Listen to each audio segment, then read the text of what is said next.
বিষয়ে কিন্তু সবগুলো জরিপ এক সুরে কথা বলছে।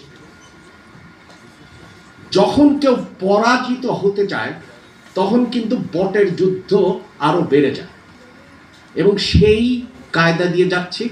আপনারা এখন ওপেন সোর্স ইন্টেলিজেন্সের মাস্টার সবাই, বিশেষ করে আমাদের তরুণ সমাজ, তারা দেখবেন যে আপনার সেন্টিমেন্ট অ্যানালিসিস যদি গুলো করেন তাহলে আপনারা নিজেরাই কিন্তু আজকে তথ্যগুলো বের করতে পারবেন যে কারা আসলে অপতথ্য, মিথ্যা তথ্য এবং ভুল তথ্য দিয়ে মানুষকে তার নিজস্ব অধিকার আদায়ের বিপক্ষে দাঁড়িয়েছে।